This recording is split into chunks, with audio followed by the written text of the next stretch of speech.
Making sure everything's all up and running. You guys can hear us, man. I got that one on just as a backup.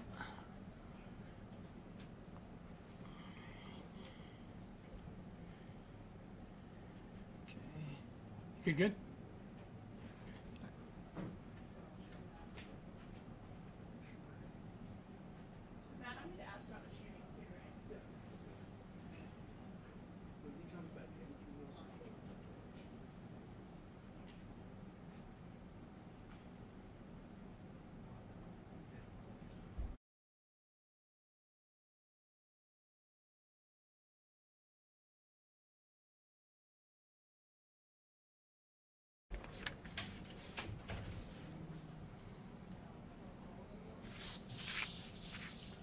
Okay, you guys ready? Do you want me, what do you want me to start with?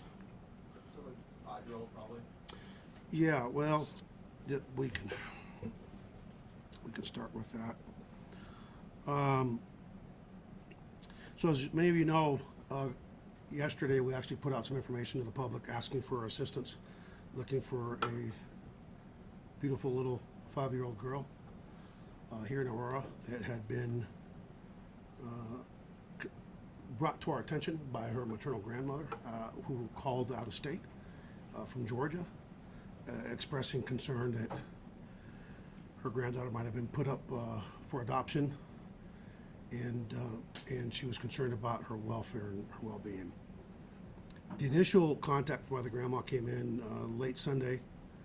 Patrol officers actually responded to the apartment complex, to the apartment residence where our little victim was living with her mom. They didn't develop any information at that time that would provide any reasonable suspicion or probable cause to believe a crime had been committed. The mother didn't give patrol at that time any reason to believe there was anything afoul. So grandma called in again a day or two later, and by Tuesday, our patrol officers started thinking something's not, why is grandma calling? Why is she so concerned? So they started making some inquiries and didn't find any evidence of an adoption in our region. They actually reached out through our Crimes Against Children detective unit, and an investigation immediately started. I can tell you that on Tuesday, when Aurora 911 received a call from out-of-state person again, reporting that they were concerned about the grandma, their daughter, we responded. The mother actually made some very intentional misleading statements to our personnel, who, after they were able to confirm that the statements were absolutely false and had evidence of that fact, they made an initial arrest. Yesterday, as the investigation continued, we prepared and secured several warrants, and a search warrant was executed at the apartment. Sadly, last night, as you know, our little beautiful little girl, that if you see that little picture of her, we believe that we actually found her. We found remains that we believe to be that of a young child, and unfortunately, because of the conditions of those remains, a positive identification could not be made. I actually went to that scene last night when I got the word. Anytime that you hear these cases involving little children, I know it impacts our investigators. I know it impacts our community. And so myself and Chief Hildebrand actually responded to the scene last night, and I can just tell you it was tough to see our cops that had to find that little angel in the condition they found her in. And we're highly confident that this is going to end up being our missing child. The mom had been arrested prior to that search warrant being executed for providing false information, misleading information, basically for lying to police officers about the truth. And additional charges have been filed against her since the remains were found last night. I would venture to say that there's a high probability that murder charges will end up being filed in this case at some point in the very near future. I would venture to guess it's a high probability of that. So I want to just say to this community that, you know, we need to be vigilant and pay attention to our neighbors. We need to be good neighbors, and we need to not just know our own families, not just to know who's biased, but get to know your neighbor, because maybe if someone had known this child and maybe known this child close enough as a good neighbor, we might have been able to get information that may have potentially saved their lives. If you believe a child is being abused, or you believe a child's being neglected, or you think there's an issue with the child, please do not hesitate to come forward.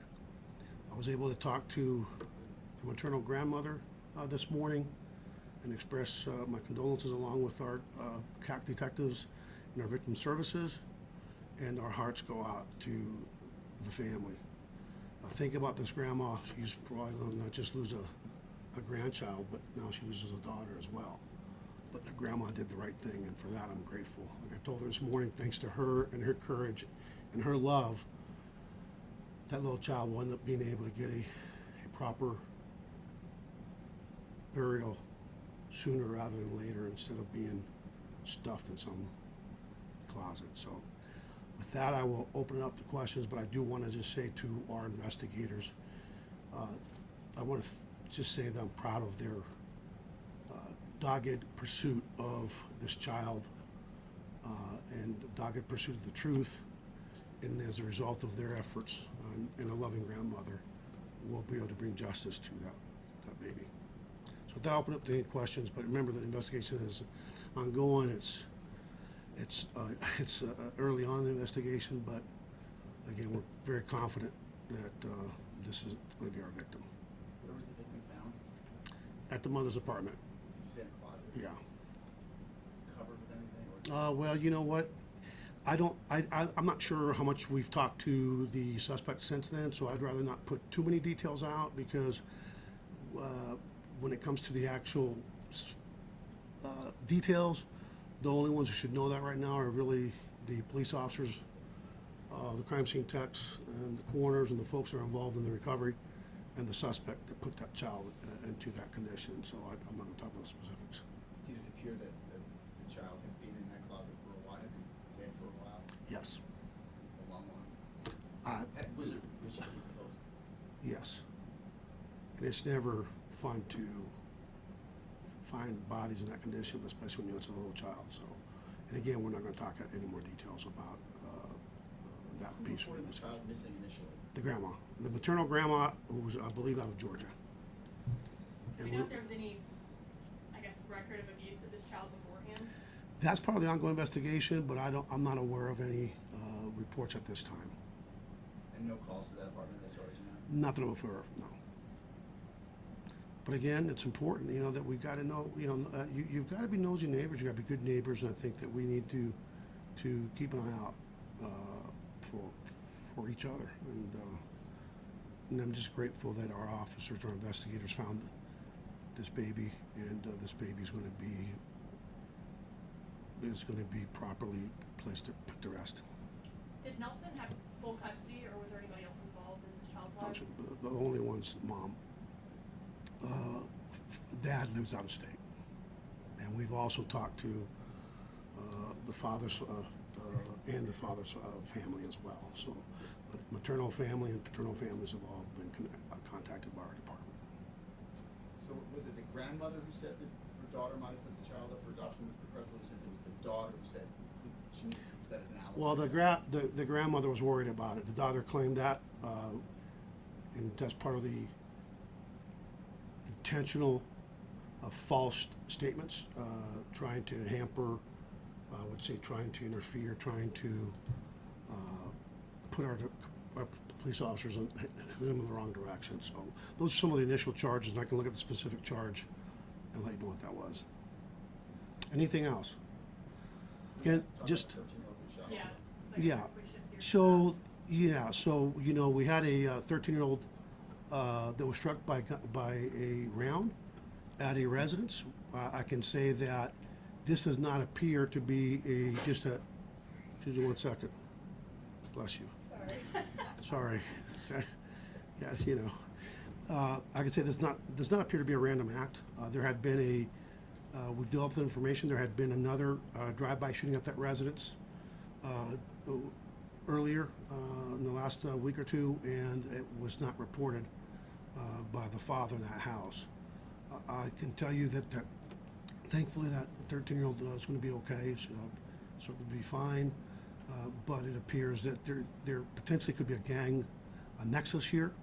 And one of the things I think when we have this type of violence is, what does it mean to me? What does it mean to my family? As people in Aurora or Denver or anywhere in our region or any major American city, when there's a young person shot, statistics are one thing, but people want to know, what does that mean to me? What is the likelihood that I have to worry about my child being shot inside my home? And in this case, which is the case in a lot of our violent crime, you live with a sword, it ends up creating consequences, and unfortunately it appears that this young man lives with an older sibling that may be involved in some gang activity that could be what exactly they're being targeted for. So we're going to continue to work as a city with our city partners to work with youth, with non-governmental organizations to try to intervene, disrupt, to some of our nonprofits to try to get these kids, as it relates to just youth violence, which is a huge problem, not just in the Denver metro area, not just in Colorado, but across the country. It's a huge problem, juvenile crime. And I'm so thankful that enough members of the legislature got enough sense towards the end of the session, at the very end of the session, when police chiefs got together and stood against HB, I think it was 1249, where they wanted to change the law where no one under the age of 13 could be charged with a crime other than murder. So attempted murders, no problem. Sexual assault, no problem. Robbery, no problem. Aggravated assault, no problem. Every crime under the sun, but unless it's a murder. And thank God that the police chiefs came together and convinced enough members of the assembly here at the state capitol to go in a different direction. Because what you do when you do something like that, you take a problem that's a huge problem here and across the country, and you just made it worse. You take a problem where a lot of young people under the age of 13 today are already being targeted, manipulated, used by older youth and adults to carry out crimes. And now if you say, hey, anyone under 13, there's no accountability, I promise you, we already see it, and I'd have a little debate with a member of the legislature. They're the expert, I guess, 36 years of policing and being out in the streets. We're the ones that answer 911, not the members of the legislature. We're the ones that are going out there with our cops when young people are shot, right? So don't tell us we don't know that kids are being manipulated and used, and that would have been a disaster for our state. So we're going to be continuing to work, coming up with our intervention program that we have going on, and then I'm very proud of the fact that our city was selected by the Bureau of Justice Assistance to be part of a program at the national level to actually combat violent crime. And we have actually put together a program called SAVE, which is Standing Against Violence Every Day, which is really about focused deterrence. Deterrence where we're going to work very closely on this issue in the upcoming weeks, months, and years. And I'm confident that as we get this program further developed and further deployed out there, you're going to see some tangible results. The last thing I will say about youth violence before I open it up to questions, to parents and to the business community. They say that an idle mind is the devil's playground. And when the summer just started across the country and across this region, know where your kids are at during the day. Having them hang out in the mall by themselves is probably not a good idea. And quite honest, the business community and the parents, the best gift we can give our kids is a summer job. There are a lot of help wanted signs across the country, across the state, across the city, across this region. And there's no reason why young people can't go be busboys, servers, you name it. The jobs are out there. So parents, if you want to do something good for your kid, do what my parents did to me at the age of 13 when I decided I wanted to get a regular hairstyle. I wanted to get the feathered look back in the 70s. And my mom and dad said, you want that hairstyle? Go get yourself a job. And that's exactly what I did. You'll teach your kids about responsibility. You teach your kids about the importance of a dollar, and you'll keep your kids out of trouble. So help your kids get a job, and even during the school year, if they have enough. With that, I'll open up to any questions. So last year was a pretty bad year for youth violence in Aurora and throughout a lot of Metro Denver. I spoke earlier to a guy who's been involved in youth violence and prevention for years, and he told me Who was it? Jason McBride. Yeah. Struggle for Love. And he said he fears that this could be the worst year, the worst summer that we've seen in Metro Denver. Yeah. And, do you share his concern? Every summer we share those concerns, right? I mean, summer, historically, the summer months across the nation are the months where you have, well, days are long, the temperatures are hotter, and it's not just youth, it's the American psyche. We have a country where everyone has a firearm. Firearms are easy to get a hold of. I know that tomorrow the governor's going to be signing a bill on dealing with ghost guns, which I think is going to be helpful. But yeah, I do share that concern. Will it be the worst? I hope not. But we are going to be hoping for the best, preparing for the worst as a police department. I think our partners across the region, the nation, will do the same. I'm happy to say that year to date, we're into June now, and all violent crime across the city of Aurora is down. Homicides is down. Every category of violent crime is down year to date, and the only two categories are really that have gone up this year are burglaries and larceny. And you can replace things, but you can't replace lives and limbs. So we're in a good spot right now, but we have a long summer to go. Anything else? Do we know the condition of the 13-year-old right now? Yeah, I think they're going to be. I think they'll be fine. Anything is in Spanish? We haven't found the suspect. Not yet. But I'll tell you, you know what? Look, I got to just say, to these suspects, this is Aurora. We are going to start chasing these suspects. We're starting to chase these suspects. We're going to pit these suspects. If we catch you here in this city, don't think you're just going to accelerate away and blah-de-da to get away with it. Because what we're seeing is a lot of good police work. We had a road rage, and I was out on patrol last Friday when our DART team actually, there was very little leads. A road rage on a highway, a shooting. And our DART team doggedly went looking again for the vehicle that we spotted. And they found him, and that individual is now in jail where they belong. So, word to the wise, go, you want to be the fool, don't do it in this city. Anything else? Should there be any concern for the residents that live on that street where the drive-by happened? You know, I would say I don't want to live on a street where folks are living in a house that are attracting shootings. That's not a good thing. Fortunately, the shootings that are being are being directed to a specific house.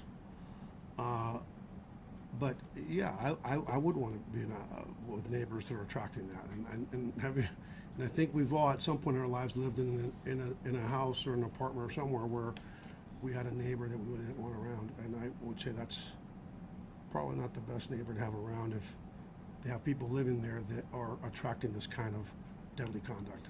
Was he shot inside or outside? Inside. Yeah, he was struck, and we don't believe he was the target, but we believe someone else in that household is involved and potentially involved in gang activity, and more likely was the target. And it was a drive-by? Yes, that's my understanding. Yes. Anything else? Thank you. Thank you all. Be safe out there. It's rainy. Thanks for your patience too. Appreciate you. Thanks for. I like working with veterans. Huh? Not that we're anti-youth.